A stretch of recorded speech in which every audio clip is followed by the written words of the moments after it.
Bonjour à tous, j'ai le plaisir d'introduire cette journée. Et pour ma part, je vais vous rappeler quelques notions théoriques sur la matière organique, l'azote et le carbone dans le sol. Donc, je ferai une présentation en 3 temps. Donc, je vais rappeler ce qu'on appelle matière organique du sol.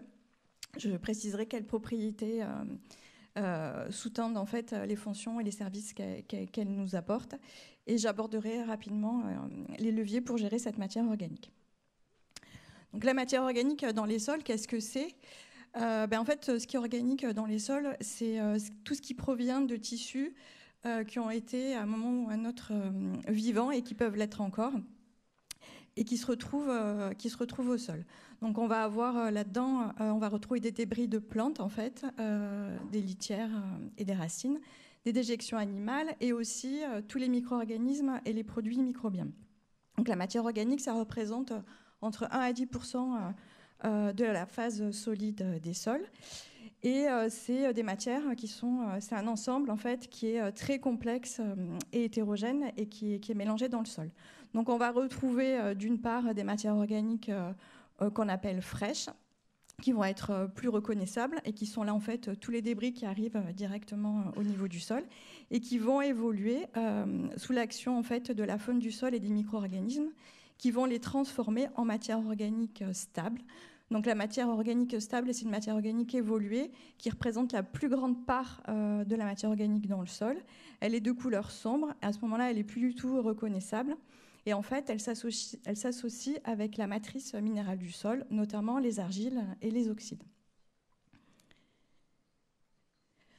Donc en termes de composition élémentaire, cette matière organique, ces molécules organiques, en fait, elles sont composées à environ 50% de carbone, d'atomes de carbone, mais aussi d'oxygène, d'hydrogène et d'un peu d'azote, et dans une moindre mesure d'autres éléments. En fait, on peut aussi classifier en fait, les matières organiques de par leur temps de résidence dans le sol, qu'on appelle aussi turnover, et en fait qui correspond au temps qu'elles passent dans le sol avant d'être dégradées, de subir ces biotransformations. Donc là, en fait, on va retrouver 3 grands compartiments selon ce temps de résidence-là. Donc on va avoir des matières organiques qu'on va plutôt qualifier de labiles, qui vont être dégradées au bout de quelques semaines, voire mois. Puis un compartiment plus lent, où là la dégradation elle interviendra à l'échelle de l'année, voire de la décennie. Et après on retrouve la matière organique stable, qui représente la plus grande partie aussi de la matière organique dans le sol, qui va évoluer à l'échelle de la décennie, voire du siècle. Et on peut trouver dans la littérature que l'âge moyen des matières organiques dans le sol, il est de 4000 ans. Donc ces différents compartiments, ils vont avoir des propriétés et des fonctions différentes liées à ces temps de résidence-là.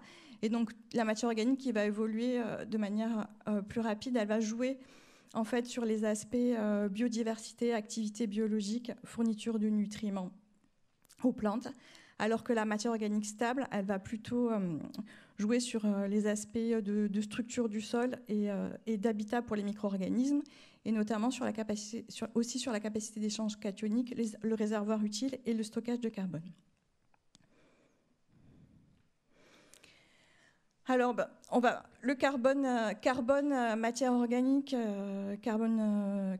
matière organique, carbone organique, carbone du sol, on fait souvent l'amalgame en fait entre ces différents termes. En fait, on confond souvent carbone et matière organique parce qu'on a vu que la matière organique c'était à 50% plus ou moins du carbone.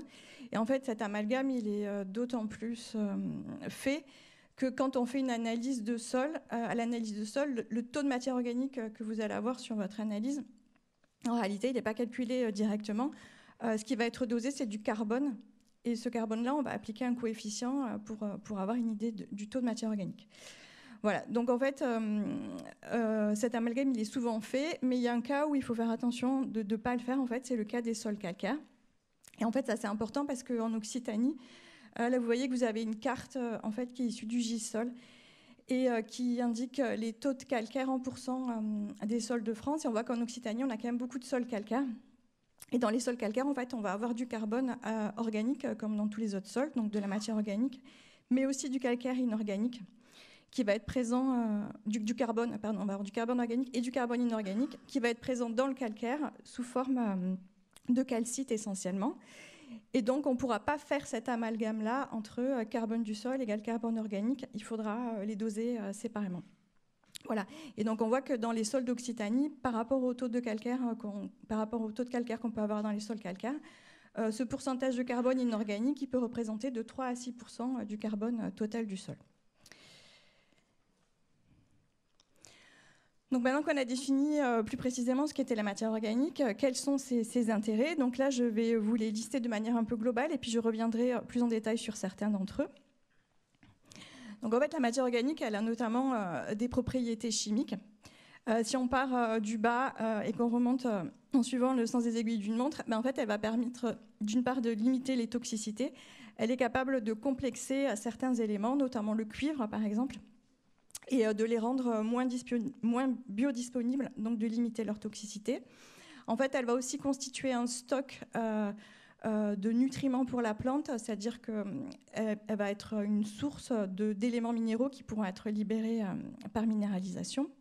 Et enfin, elle va contribuer à améliorer la capacité d'échange cationique des sols, donc c'est-à-dire la capacité des sols à retenir et échanger les cations, tels que le potassium, le magnésium et le calcium, et aussi à les relarguer quand la plante en a besoin. Donc ces propriétés-là, en fait, elles vont contribuer à la nutrition des plantes. Elle va avoir d'autres propriétés chimiques, comme l'amélioration de la qualité de l'eau via son épuration et le stockage du carbone, qui vont plutôt jouer sur des aspects environnementaux. Ensuite, la matière organique, en fait, elle est importante parce qu'elle va contribuer de manière significative à la structure des sols, et notamment par ses liaisons avec la fraction minérale et l'argile. Donc elle va participer à la stabilité de la structure, mais aussi à l'amélioration de la porosité des sols et à la rétention en eau. Donc tout ça, ça va jouer sur l'alimentation hydrique et sur la limitation de la dégradation des sols. Et à l'interface en fait, entre les propriétés chimiques et les propriétés physiques, on va retrouver, et ça c'est très important, la biologie du sol, parce que le carbone qui est contenu dans la matière organique, c'est de la nourriture de base pour un grand nombre d'organismes qui sont dans le sol. Donc, si j'illustre un peu ces différentes propriétés, là, on va retrouver, en fait, illustrer toute cette vie qu'il y a dans le sol. Et donc, comme je disais, la matière organique, c'est des ressources énergétiques qui sont le support de la vie du sol. Et cette vie du sol, en fait, elle va interagir et elle va participer également aux propriétés qui sont rendues par la matière organique. À un bout de la chaîne, on va retrouver par exemple la macrofaune et la mésofaune qui vont contribuer notamment à la dégradation, à la biotransformation de cette matière organique dans ses premières étapes, notamment par des actions mécaniques. Et à l'autre bout de la chaîne, on va pouvoir retrouver les micro-organismes qui vont finir la dégradation de cette matière organique par la minéralisation. Et c'est ce qui permettra de libérer notamment des nutriments et notamment l'azote. Voilà, donc je ne rentre pas dans le détail de tous les rôles que joue cette vie du sol, mais elle est importante et elle est alimentée par la matière organique. Donc la matière organique, on l'a vu aussi, elle favorise la structure du sol et notamment elle augmente la stabilité structurale. Donc elle permet en fait l'agrégation des particules de sol entre elles sous forme d'agrégats. La stabilité structurale, c'est l'aptitude de ces agrégats du sol à résister à l'action dégradante des perturbations et notamment des pluies. Et là, sur ce graphe, on voit ce qui est illustré, en fait. C'est le diamètre moyen d'agrégats de sol après qu'ils aient subi différents traitements d'immersion. Donc, il y a des tests qui peuvent très bien être réalisés directement par des viticulteurs à la parcelle, comme vous voyez sur le côté.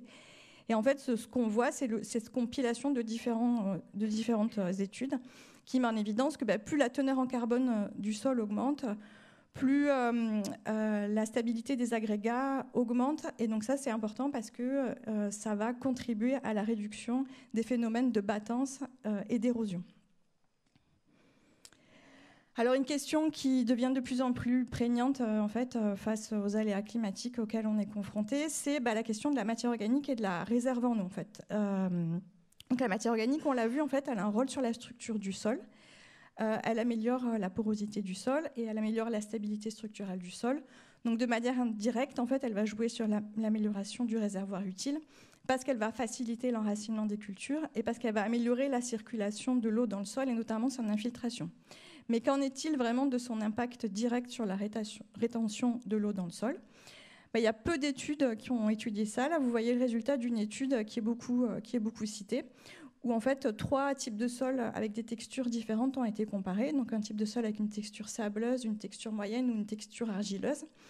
Et le réservoir utile des sols, en fait, c'est ce qui est matérialisé par les flèches vertes et qui correspond à la teneur en eau, à la différence de teneur en eau entre la capacité au champ, donc c'est la courbe du haut, et le point de flétrissement permanent.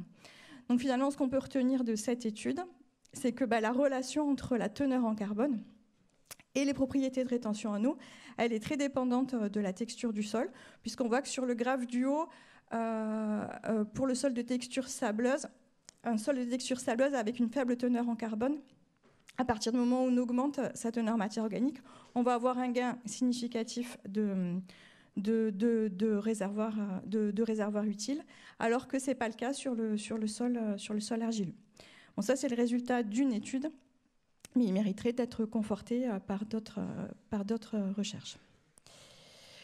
Alors, on va revenir un peu là au cœur du sujet, donc, puisque cette journée-là, elle est dédiée à l'azote. En fait, c'est la fonction de matière organique en tant que réserve de nutriments pour les plantes.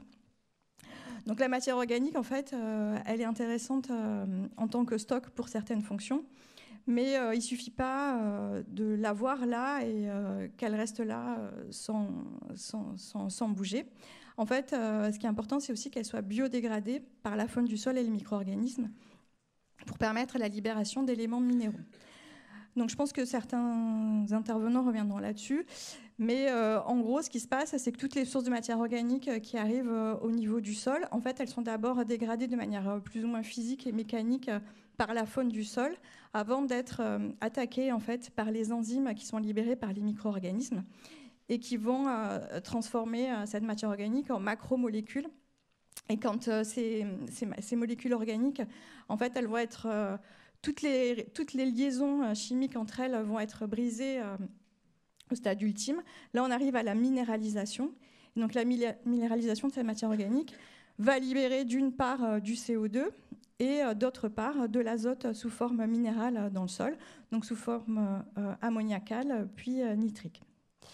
Et donc, c'est cette minéralisation qui va permettre de libérer de l'azote qui sera disponible pour la plante. Donc en fait, on voit que dans le sol, on peut avoir une grande quantité d'azote présente, plusieurs tonnes par hectare, mais qui sera majoritairement sous forme organique. Et en fait, l'azote qui est assimilable par la vigne, c'est l'azote minéral. Et la teneur en azote minéral dans le sol, elle est très variable dans le temps, la libération, elle est effectuée par des organismes biologiques, donc elle est sous la dépendance de la température et de l'humidité. Donc là, ce que vous voyez, c'est une courbe un peu théorique de la libération d'azote par le sol. Et en fait, il y a deux courbes. Il y a une courbe qu'on a appelée normale, qui était un peu la courbe théorique qu'on donnait avant les années 2000, où on disait, voilà, on sait qu'on aura un pic à telle période, etc. Et ça collait plutôt bien avec les besoins des plantes. Mais de plus en plus, avec les aléas climatiques, cette courbe type, elle est mise à mal. Et voilà, vous avez par exemple la courbe bleue qui est l'exemple du millésime 2011 où on a eu un printemps plutôt chaud et sec, où finalement le pic de libération d'azote il a été plus précoce et il a été suivi d'autres pics en décalé. Donc aujourd'hui, ça c'est une difficulté de prévoir à quel moment va être libéré cet azote. Alors néanmoins, on peut avoir une approche globale en fait, de la fourniture de l'azote par le sol à partir de données issues de l'analyse de sol. Parce qu'en fait, il y a un coefficient qui s'appelle le coefficient K2, qui est le coefficient de minéralisation de l'azote du sol. Donc chaque année, on a une petite part de la matière organique stable qui va être aussi minéralisée et libérer de l'azote. Et cette part, en fait, c'est le K2. Et dans les sols français, elle varie entre 1 et 2%. Et ce K2, il est variable en fonction du climat, de la texture et du pH du sol. Et en fait, si on connaît son sol, en fait, et notamment sa masse volumique, sa teneur en azote et ce K2, on peut faire un calcul de l'azote qui est potentiellement libéré à l'échelle d'une année. Et qui est très variable. Et en fait, ce K2, là, il va être variable notamment selon la texture, puisque la matière organique, elle est plus retenue dans les sols à texture fine, les sols argileux.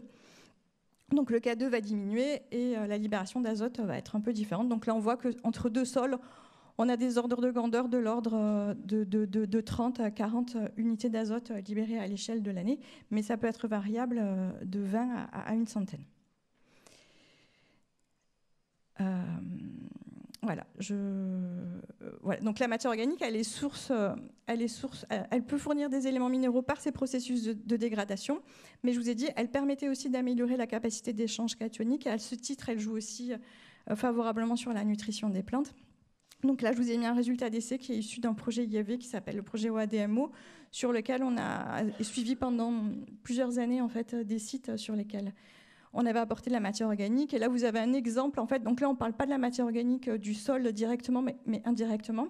On a fait des apports de compost de déchets verts ou compost de marc de raisin. Donc, on a apporté une trentaine de tonnes de matière fraîche en 2 apports en 8 ans. Comparé à un témoin où on n'a pas apporté. Et on voit qu'après 8 ans, on a une augmentation significative de la CEC suite à ces apports. Donc là, je vais entamer ma dernière partie. Donc, la gestion des matières organiques, c'est en lien avec la thématique de la journée et la gestion de l'azote. Et pourquoi faut-il gérer continuellement en fait, ce statut organique des sols ? En fait, il faut gérer le statut organique des sols, même si on estime qu'à l'analyse, on a un bon taux de matière organique. Parce que, comme je vous ai dit, en fait, cette matière organique, dans le sol, elle tourne au moins une partie d'entre elles. Et chaque année, il y en a 1 à 2% du stock de matière organique qui est dégradé par minéralisation, ce qui représente des quantités de plusieurs centaines, de l'ordre de plusieurs centaines de kilos par hectare et par an jusqu'à la tonne. Donc, en fait, la gestion de la matière organique, ça vise à trouver un compromis, en fait, entre la biotransformation de ces matières organiques pour les fonctions et les services de support, donc essentiellement de nutrition des plantes et de fourniture d'énergie pour les micro-organismes et la faune du sol, et le stockage durable de carbone dans les sols.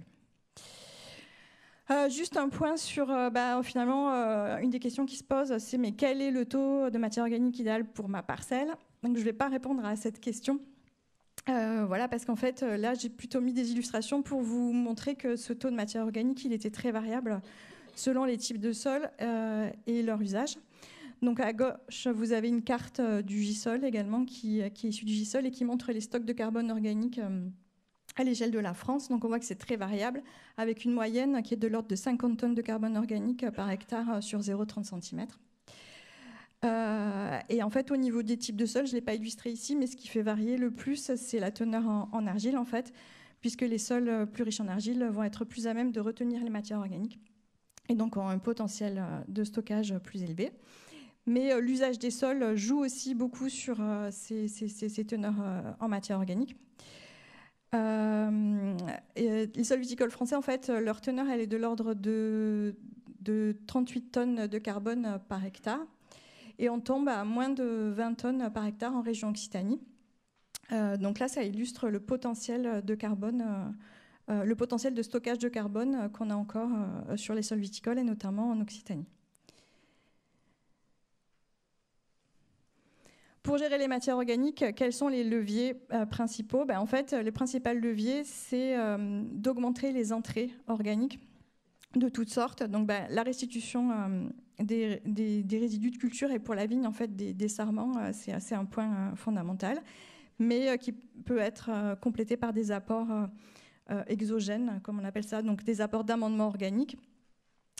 Et également, les couverts végétaux contribuent de manière importante à l'amélioration du stock de matière organique des sols, à la fois par leur partie aérienne, mais aussi par leur partie racinaire. Et après, il faut aussi limiter les pertes. Et donc les pertes, c'est notamment limiter l'érosion. Et à ce titre, le maintien d'un couvert et également la réduction du travail du sol participent en fait à cette gestion des matières organiques. Une dernière diapositive avant de conclure. Donc en fait, les matières organiques dans le sol, comme vous l'avez vu, la majeure partie finalement, elle évolue sur un temps très long. Et donc c'est pas toujours évident de mettre en évidence des évolutions juste en faisant des analyses et surtout dans les essais qu'on a où on a des fois un pas de temps un peu réduit. Donc il y a également des travaux qui sont faits sur la modélisation de l'évolution des stocks de matière organique dans le sol.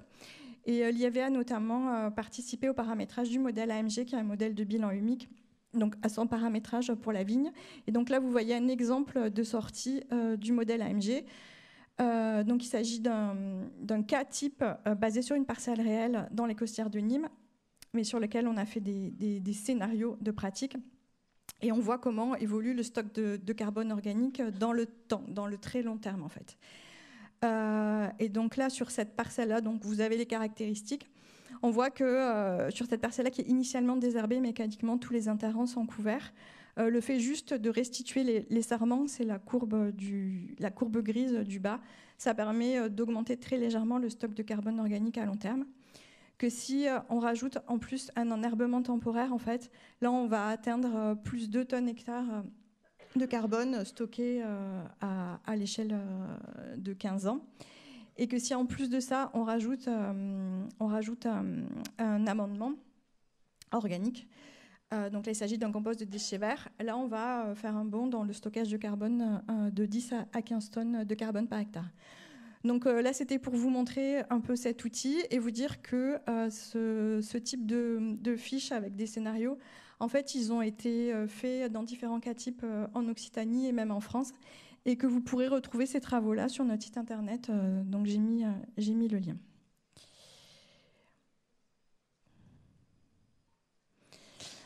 Donc pour conclure, là l'idée c'est de vous faire quelques rappels. Donc les matières organiques des sols, en fait, ce qu'on a vu, c'est que c'est un ensemble qui est très hétérogène et complexe, mais qui est constitué à la moitié, voire un peu plus de la moitié de carbone. Que, en fait, ces matières organiques des sols, elles sont essentielles au fonctionnement des sols et qu'elles ont un impact en fait sur de multiples fonctions du sol et les services associés. Notamment des services en fait en termes de régulation du climat, de lutte contre l'érosion et d'alimentation en eau. Donc des services qui sont de plus en plus essentiels dans les années à venir. Et qu'en fait elles ont des rôles en fait à la fois en tant que flux, le fait d'être transformé et de donner et de permettre des flux d'éléments minéraux, et aussi en tant que stock quand elles participent à la structure du sol notamment. Et qu'en fait, c'est leur dégradation et minéralisation de cette matière organique qui va fournir l'azote pour la vigne. Donc là, j'ai beaucoup parlé de matière organique du sol, mais ces processus-là vont aussi s'appliquer aux matières organiques qu'on apporte. Et qu'en fait, tout l'enjeu, en fait, c'est de trouver un équilibre entre la biotransformation de ces matières organiques et le stockage durable de ces quant à leur gestion. Voilà, et il reste bien sûr encore de nombreuses recherches à faire sur ces matières organiques en lien avec le cycle du carbone et de l'azote, et notamment sur les aspects de modélisation pour mieux prédire l'impact des pratiques sur les stocks et les teneurs. Voilà, je vous remercie de votre attention.